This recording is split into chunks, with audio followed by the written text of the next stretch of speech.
Hello दोस्तों, zero lab में आपका एक बार फिर से स्वागत है। पूरी तरीके से डेड हो चुके एसएमपीएस पावर सप्लाई को कैसे रिपेयर किया जा सकता है इस वीडियो के माध्यम से आप सीखेंगे। तो यहाँ पे ये एसएमपीएस पावर सप्लाई जो है ये फुल डेड कंडीशन में है, यानी ये बिल्कुल भी आउटपुट हमें नहीं दे रही है। और यहाँ पे मैं आपको दिखाना चाहूंगा कि इसका जो आउटपुट है वो 20 एम्पियर और 5 वोल्ट है। तो जरूरी नहीं कि 5 वोल्ट आउटपुट वाली ही पावर सप्लाई जो है इस तरीके से रिपेयर की जा सके। 12 वोल्ट हो वो भी आप इसी तरीके से रिपेयर कर सकते हैं। टेस्टिंग का प्रोसेस सेम है और कैसे हम इसको रिपेयर करेंगे ये आप बड़ी आसानी से इस वीडियो के माध्यम से सीख पाएंगे। यहाँ पे सबसे पहले मैं इसके कनेक्शन जो है वो आपको दिखा देता हूँ। यहाँ पे आप देखेंगे कि यहाँ पे एसी लिखा हुआ है, लाइन और न्यूट्रल के पॉइंट्स हैं। तो ये शुरू के 2 पॉइंट जो है ये लाइन और न्यूट्रल के हैं। इसके बाद आप देखेंगे कि ग्राउंड का यहाँ पे सिंबल बना है, तो यहाँ पे ये ग्राउंड का पॉइंट है तीसरे नंबर का। इसके बाद आप देखेंगे -V और -V, इसके बाद +V और +V, यानी आगे के 2 पॉइंट जो है ये नेगेटिव हैं और इसके आगे के 2 पॉइंट जो है ये पॉजिटिव आउटपुट वाले पॉइंट्स हैं। तो यहाँ पे जब हम इस पावर सप्लाई को अपनी एसी मेंस के साथ में कनेक्ट करेंगे तो यहाँ पे एक एलईडी इंडिकेटर जो है ये भी ग्लो करता है अगर पावर सप्लाई हमारी ठीक होगी। तो चलिए सबसे पहले इसकी टेस्टिंग जो है वो हम कर लेते हैं। तो यहाँ पे हम इसे एसी मेंस के साथ में जोड़ने वाले हैं। इसके लिए आप देख पाएंगे मैं इस तरह का एलिगेटर क्लिप जो है ये ले रहा हूं और यहाँ पे हम मैं पहले ही आपको बता चुका हूं, यहाँ पे लाइन और न्यूट्रल के पॉइंट्स हैं जिनके साथ हम ये एलिगेटर क्लिप जो है इसे जोड़ देंगे। तो इस तरीके से मैंने लाइन के साथ में रेड और जो न्यूट्रल है उसके साथ में ब्लैक जो एलिगेटर क्लिप है इसे जोड़ दिया है। चलिए मैं इसको आपको यहाँ पे पावर मॉनिटर के साथ कनेक्ट करके टेस्ट करके दिखाता हूँ। यहाँ पे आप देखेंगे हमारा एलईडी इंडिकेटर जो है ये बिल्कुल भी ग्लो नहीं कर रहा है। चलिए मैं इसको एक मोटर जो है इसके साथ कनेक्ट करके आपको यहाँ पे टेस्ट करके दिखा देता हूँ, जिससे कि आपको ये कंफ्यूजन ना रहे कि ये हमारी पावर सप्लाई जो है ओके है या खराब है। तो यहाँ पे आप देख पाएंगे मैंने इस तरीके से एलिगेटर क्लिप जो है इसके साथ में कनेक्ट किए हैं मोटर के, और मोटर जो है ये हमारी बिल्कुल भी रोटेट नहीं कर रही है। यहाँ पे आप देख पाएंगे मोटर रोटेट नहीं कर रही है। मैं इसके आउटपुट के वोल्टेज जो है वो भी आपको चेक करके बिल्कुल कंफर्म करा देता हूँ कि ये पावर सप्लाई जो है पूरी तरीके से डेड है। तो यहाँ पे मैं मल्टीमीटर को डीसी सेक्शन में लगा लेता हूँ और अब हम वोल्टेज जो है वो टेस्ट करते हैं। तो यहाँ पे मैं इस तरीके से प्रोब जो है नेगेटिव में नेगेटिव और पॉजिटिव में पॉजिटिव रख के आपको यहाँ पे दिखा रहा हूँ कि मल्टीमीटर में बिल्कुल भी कोई वोल्टेज नहीं शो हो रहे हैं। तो यहाँ पे इस तरीके से ये पावर सप्लाई जो है पूरी तरीके से डेड है। चलिए अब हम इसको खोल के और इसको रिपेयर करना सीखते हैं। तो यहाँ पे मैं इसको इस तरीके से कनेक्शन जो है निकाल देता हूं और हम स्क्रू ड्राइवर की सहायता से इसमें जो स्क्रू लगे हैं उनको निकालेंगे। तो यहाँ पे सबसे पहले आपको मैनुअली देख लेना है कहाँ कहाँ पे इसमें स्क्रू लगे हुए हैं। तो एक स्क्रू तो यहाँ पे लगा हुआ है, तो इसको हम इस तरीके से ओपन कर देते हैं। और मैं आपको यहाँ पे बताना चाहूंगा कि अगर आपकी एसएमपीएस पावर सप्लाई गारंटी में है तो आप उसको बिल्कुल भी रिपेयर ना करें, आपको रिप्लेसमेंट में नई पावर सप्लाई जो है वो मिल जाएगी। तो इसलिए अगर गारंटी जो है वो खत्म हो गई तभी आप उसको रिपेयर करें। ये 2012 की मैन्युफैक्चरिंग है इसकी और इसकी गारंटी जो है वो पूरी तरीके से खत्म हो चुकी है। चलिए अब हम इसको खोलने की कोशिश करते हैं। यहाँ पे आप देख पाएंगे इस तरीके से हम इसके ऊपर का जो ये कवर है इसको निकाल देते हैं और यहाँ पे आप एसएमपीएस पावर सप्लाई जो है इसे देख पाएंगे। इसमें अंदर भी अभी हमने बोर्ड जो है इसका निकालना है। तो यहाँ पे आप देख पाएंगे एक स्क्रू यहाँ पे भी लगा है और यहाँ पे कहीं भी स्क्रू जो है वो नहीं लगा है। तो इस स्क्रू को भी हम निकाल देते हैं। तो इस तरीके से मैंने ये स्क्रू जो है इसको भी निकाल दिया है, यहाँ पे आप देख पाएंगे। और बोर्ड जो है अब भी हमारा निकलेगा नहीं, चूंकि यहाँ पे आप देख पाएंगे यहाँ पे भी एक स्क्रू लगा हुआ है और इसके अलावा यहाँ पे भी एक स्क्रू जो है लगा हुआ है। तो हम इन दोनों स्क्रूज को भी निकाल देते हैं। यहाँ पे आप देख पाएंगे मैं इन 2 स्क्रूज को इस तरीके से निकालने की कोशिश करता हूँ। यहाँ पे आप देख पाएंगे इस तरीके से मैंने एक स्क्रू जो है इसका ये लूज कर दिया है और इस तरीके से मैंने इसे निकाल दिया है, जिसके बाद ही हम इसकी टेस्टिंग जो है वो कर पाएंगे। यहाँ पे एक स्क्रू लगा है जो कि ये जो आप स्लिप देख पा रहे हैं इसके नीचे लगा हुआ है। तो यहाँ पे अगर गारंटी होगी तो ये स्लिप आप निकालेंगे तो फिर आपको गारंटी जो है वो नहीं मिलेगी। तो इस तरीके से मैंने ये स्लिप जो है इसे निकाला है और मैं ये स्क्रू जो है इससे भी खोल देता हूँ। तो इस तरीके से हमने ये स्क्रू जो है इसे भी निकाल दिया है और इसके बाद अब हम इसकी टेस्टिंग जो है वो करेंगे। तो यहाँ पे मैं इसे निकालने की कोशिश करता हूँ और ये बड़ी आसानी से निकल आया, जैसा कि आप देख पा रहे हैं। तो यहाँ पे आप देख पाएंगे कि इस पावर सप्लाई में आपको रिपेयर करना है तो सबसे पहले शुरुआत कहाँ से करनी है। शुरुआत हमें यहाँ से एसी इनपुट के पॉइंट से करनी है और उसके बाद इसके कंपोनेंट जो है वो हमें टेस्ट करने हैं। सबसे पहले हम फ्यूज जो है इसका टेस्ट करेंगे। अगर फ्यूज खराब है फ्यूज को हम रिप्लेस करेंगे और उसके बाद आगे के कंपोनेंट जो है सॉर्टिंग वगैरह मल्टीमीटर से टेस्ट करने के बाद इसे हम सीरीज से टेस्ट करेंगे। तो सबसे पहले मैं फ्यूज इसका जो है उसे चेक कर लेता हूँ। यहाँ पे आप देख पाएंगे मैं इसके कवर जो है इसे अलग रख देता हूँ। और इसके बाद हम कैमरे को जूम पोजीशन में कर लेते हैं, जिससे कि आपको सही से एक एक चीज़ जो है इसमें दिखाई दे। और मैं कैमरे को उस पोजीशन में कर लेता हूं, जिससे कि आपको यहाँ पे सही से पावर सप्लाई जो है मैं टेस्ट करके दिखाऊंगा, तो आपको चीज़ें समझ में आए। तो यहाँ पे आप देख पाएंगे सबसे पहले हम फ्यूज जो है उसे टेस्ट करेंगे, क्योंकि आप यहाँ पे देख पाएंगे इनपुट जो है हमारा AC मेंस का लाइन और न्यूट्रल जो है यहाँ से आगे बढ़ते हैं, तो सबसे पहले ये फ्यूज़ यहाँ पे पड़ जाता है। तो फ्यूज़ को हमें टेस्ट करना है। तो यहाँ पे हम मल्टीमीटर को कंटिन्यूटी में लगा लेते हैं, और जिससे कि आपको यहाँ पे कंफर्म हो सके। मैं मल्टीमीटर को बजर मोड में लगा लेता हूँ, जिससे कि आप यहाँ पे जो साउंड है बजर की वो सुन पाएंगे। अगर फ्यूज़ अगर हमारा सही होगा तो यहाँ पे बजर जो है वो साउंड करेगा। मैं इस तरीके से फ्यूज़ को टेस्ट कर रहा हूँ, लेकिन फ्यूज़ जो है वो कंटिन्यूटी में बजर नहीं दे रहा है। यहाँ पे इस तरह कनेक्ट करते हैं तो बजर देता है मल्टीमीटर, लेकिन जब हम फ्यूज़ के दोनों पॉइंट्स के साथ में मल्टीमीटर की प्रोब्स टच करते हैं तो बजर हमें नहीं मिल रहा है। इसका मतलब फ्यूज़ ओपन है। अब इसके साथ ही हमें क्या करना है कि आगे भी यहाँ पे आप देख पाएंगे ब्रिज रेक्टिफायर के AC पॉइंट्स पे हमें सॉर्टिंग टेस्ट करनी है, साथ ही आउटपुट में भी हमें सॉर्टिंग टेस्ट करनी है। तो इस चीज़ को भी हम यहीं पे टेस्ट कर लेते हैं। यहाँ पे आप देख पाएंगे ब्रिज रेक्टिफायर के AC इनपुट के पॉइंट्स ये हैं, और इन पे हम सॉर्टिंग टेस्ट करते हैं। तो यहाँ पे हमें जो बजर है वो साउंड नहीं कर रहा है। इसका मतलब यहाँ पे इनपुट सेक्शन में सॉर्टिंग नहीं है। आउटपुट में हम सॉर्टिंग टेस्ट करते हैं। तो यहाँ पे आप देख पाएंगे यहाँ पे भी हमारा जो मल्टीमीटर है वो एक बार बीप करके और बंद हो जाता है। तो इसका मतलब आगे सॉर्टिंग नहीं है, लेकिन फिर भी हम अभी पहले फ्यूज़ इसमें चेंज करेंगे और इसके बाद हम इसे सीरीज में टेस्ट करेंगे। तो यहाँ पे मैं फ्यूज़ को रिप्लेस कर देता हूँ। मैं आपको यहाँ पे एक चीज़ और बताना चाहूँगा कि इस तरह के हाई एम्पियर आउटपुट वाली पावर सप्लाई जो होती हैं, इसमें टाइम डिले टाइप का फ्यूज़ लगा होता है। आप फ्यूज़ में देखेंगे T प्रिंट होगा, T5 या T4 करके। तो यहाँ पे ये टाइम डिले वाले फ्यूज़ होते हैं, जो कि चूंकि इसमें आप देख पाएंगे काफ़ी बड़े बड़े कैपेसिटर लगे हुए हैं। यहाँ पे आप देख पाएंगे 250 वोल्ट और 220 माइक्रोफेरेड के 2 इलेक्ट्रोलाइट कैपेसिटर लगे हुए हैं। तो यहाँ पे ये जब चार्ज होते हैं ऐसी स्थिति में काफ़ी ज़्यादा करंट जो है वो इनपुट से लिया जाता है। ऐसी स्थिति में T टाइप के फ्यूज जो है इनका इस्तेमाल किया जाता है, क्योंकि जब कैपेसिटर चार्ज होगा तो ऐसी स्थिति में काफ़ी ज़्यादा करंट स्टार्टअप के दौरान लिया जाता है। तो यहाँ पे फ्यूज अगर नॉर्मल अगर हम यूज़ करेंगे तो ये फ्यूज जो है तुरंत ब्लो हो जाएंगे। ये स्लो ब्लो टाइप के फ्यूज हैं, टाइम डिले या टाइम लैग फ्यूज भी इन्हें कहते हैं।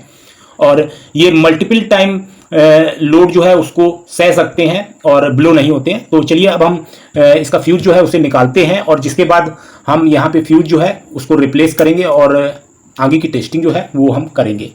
तो यहाँ पे आपको एक चीज़ का और ध्यान देना है कि जब भी आप फ्यूज रिप्लेस करें तो वैल्यू जो है वो सेम होनी चाहिए। वैल्यू आपको कम नहीं लेनी है फ्यूज़ की।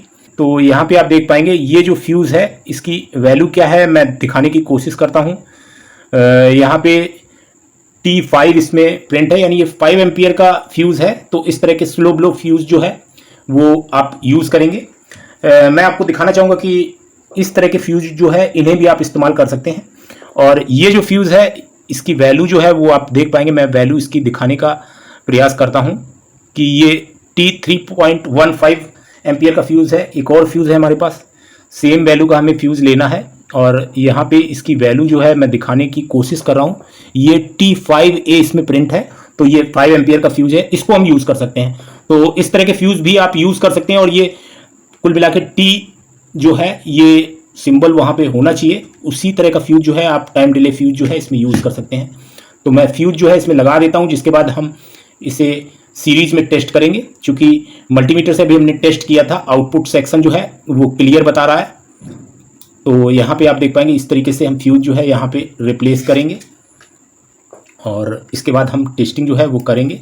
यहाँ पे आप देख पाएंगे मैंने फ्यूज़ जो है इस तरीके से सोल्डिंग जो है उसकी कर दी है, और इसके बाद हम एक्स्ट्रा लेग्स जो हैं उन्हें कट कर देते हैं। यहाँ पे आप देख पाएंगे एक्स्ट्रा लेग्स जो हैं उन्हें हम कट कर देते हैं इस तरीके से। और अब हम टेस्टिंग जो है वो करते हैं, आगे जो भी कमी होगी तो हमें क्लियर हो जाए। तो यहाँ पे टेस्टिंग के लिए हम एक सीरीज बल्ब लेंगे। यहाँ पे आप देख पाएंगे सीरीज बल्ब है, और हम यहाँ पे सीरीज बल्ब से इसकी टेस्टिंग जो है वो करेंगे। और इस तरीके से मैं न्यूट्रल और लाइन के पॉइंट्स पे सप्लाई जो है पावर मॉनिटर से देता हूँ, और मैं कैमरे को पोजीशन में कर लेता हूँ जिससे कि आपको क्लियर हो सके और यहाँ पे आपको समझ में आए। हम यहाँ पे सीरीज से ही इसमें सप्लाई जो है वो दे रहे हैं। आप यहाँ पे देख पाएंगे मैंने सीरीज से सप्लाई दी है, और किसी भी तरह की कोई प्रॉब्लम तो नहीं शो हो रही है। हालांकि इंडिकेटर जो है ये आउटपुट में ये भी हमारा ग्लो नहीं हो रहा है, यहाँ पे आप देख पाएंगे। तो इसका मतलब अभी भी इसमें कमी है, और क्या कमी है वो हम आगे देख पाएंगे। यहाँ पे आप वोल्टेज जो है वो भी देख पा रहे हैं, 4 वॉट के करीब ये जो है पावर ले रहा है इस समय। मैं आउटपुट जो है वो आपको टेस्ट करके दिखाता हूँ। मल्टीमीटर को मैं डीसी सेक्शन में लगा लेता हूँ और आउटपुट जो है वो हम टेस्ट करते हैं। आउटपुट अब भी हमें नहीं मिल रहा है, तो यहाँ पे आउटपुट ना मिलने की वजह जो है वो क्या हो सकती है, चलिए उसको हम फाइंड आउट करते हैं।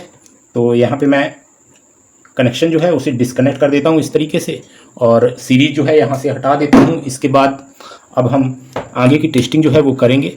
यहाँ पे इस तरह की कंडीशन में हमको सबसे पहले क्या चीज़ें चेक करनी होती है, इसमें लगे हुए जो ट्रांजिस्टर हैं, एनपीएन ट्रांजिस्टर का यूज़ किया जाता है, इनको हमें टेस्ट करना है।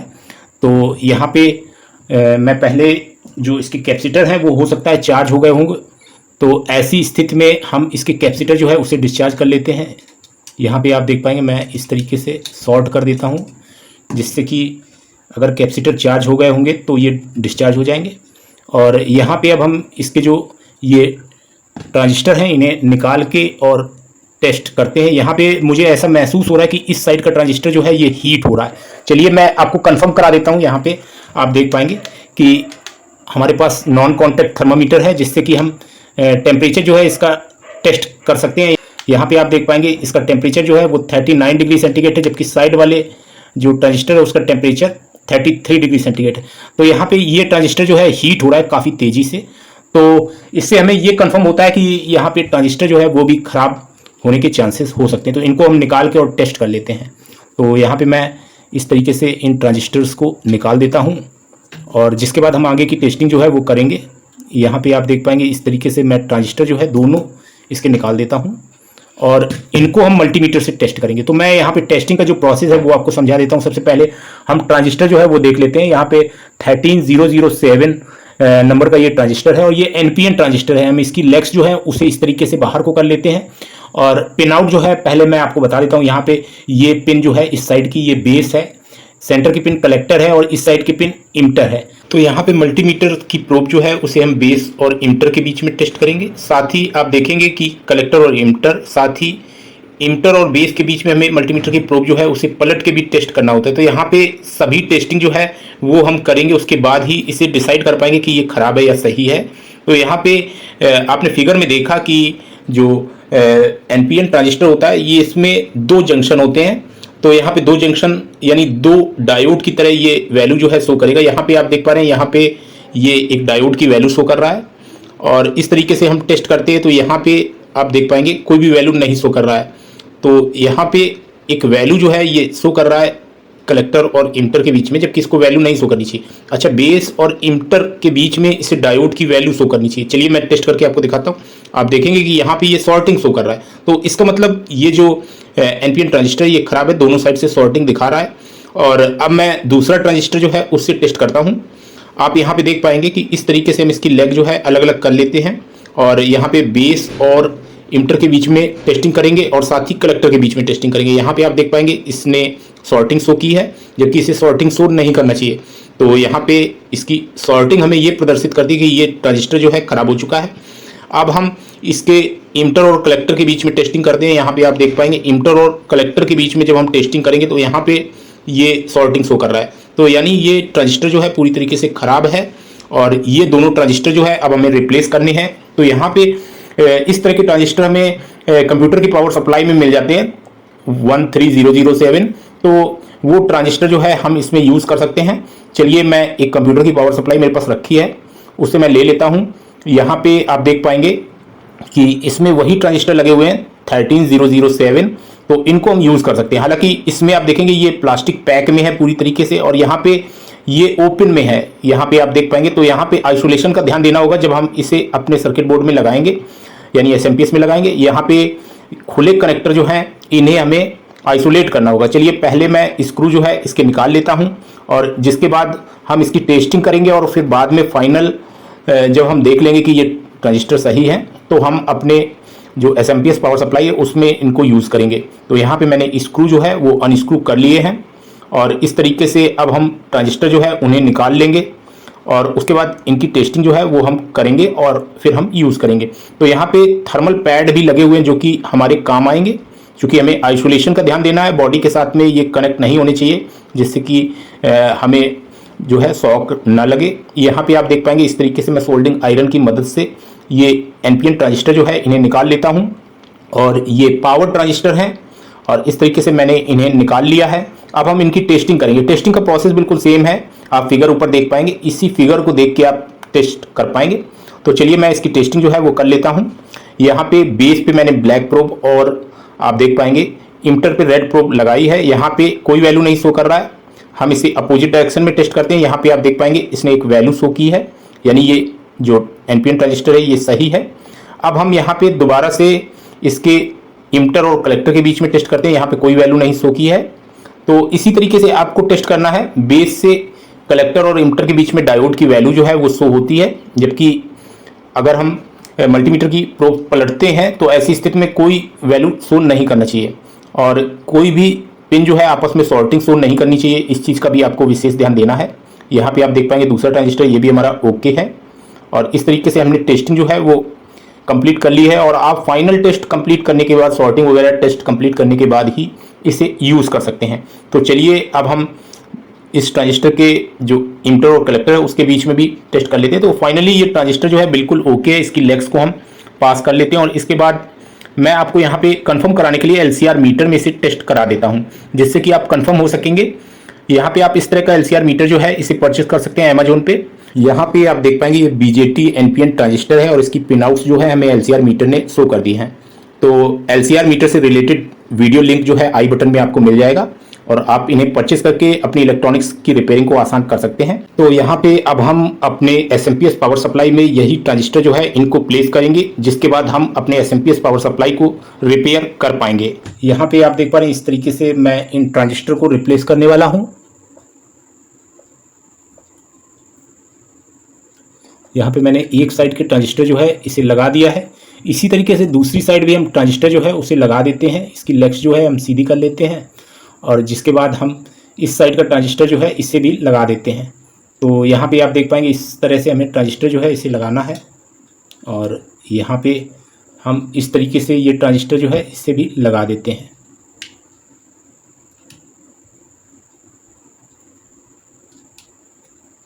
यहाँ पे आप देख पाएंगे दोनों ही ट्रांजिस्टर जो है हमने अच्छे से लगा दिए हैं और अब हम इसकी टेस्टिंग जो है वो करते हैं, क्या कंडीशन आती है आप देख पाएंगे। तो चलिए हम इसकी टेस्टिंग जो है वो कर लेते हैं। पहले की तरह हमें कनेक्शन करना है यहाँ पे और ध्यान देना कि मैं सीरीज से ही कनेक्शन जो है वो देने हैं। इसमें आप इस तरीके से देख पाएंगे मैं सीरीज से ही इसमें सप्लाई जो है वो देने वाला हूँ और इस तरीके से आप देख पाएंगे यहाँ पे मैंने सीरीज सप्लाई जो है वो दे दी है और हम टेस्टिंग जो है वो कर रहे हैं। यहाँ पे आप देख पाएंगे एलईडी इंडिकेटर जो है इस जगह पे ग्लो कर रहा है हमारा और मैं आउटपुट वोल्टेज जो है वो आपको टेस्ट करके दिखाता हूँ। मल्टीमीटर को मैं वोल्टेज सेक्शन में लगा लेता हूँ और आउटपुट वोल्टेज जो है आप यहाँ पे देख पाएंगे 5 वोल्ट इस समय आउटपुट कर रहा है। आप देख पाएंगे क्लियरली। मैं इसकी बैकलाइट जो है उसे ऑन कर देता हूँ जिससे कि आपको क्लियरली यहाँ पे दिख सके। आप देख पाएंगे यहाँ पे आउटपुट जो है 5 वोल्ट हो रहा है। तो इस तरीके से हमने ये एसएमपीएस पावर सप्लाई जो है इसे रिपेयर कर दिया है। यहाँ पे आप देख पाएंगे ये हमारी मोटर है जिसको मैं कनेक्ट करता हूँ, जिसके बाद आप यहाँ पे इसको रोटेट हुआ देख पाएंगे, जिसके बाद आपको ये कंफर्म होगा कि हमारा जो पावर सप्लाई है वो ठीक हो चुकी है। आप यहाँ पे देख पाएंगे ये रोटेट कर रही है। तो इस तरीके से हमने ये एसएमपीएस पावर सप्लाई जो है इसे रिपेयर कर दिया है और इस तरीके से आप एसएमपीएस पावर सप्लाई जो है उन्हें आसानी से खुद से रिपेयर कर सकते हैं। और अब हम यहाँ पे पैड्स को इस्तेमाल करके और इसको हाउसिंग के साथ में कनेक्ट करेंगे, जिसके बाद हम इसे यूज भी कर सकते हैं। तो उम्मीद करता हूँ कि ये वीडियो जो है आपके लिए हेल्पफुल रहेगा। आज के वीडियो में इतना ही। Thanks for watching. Have a nice day.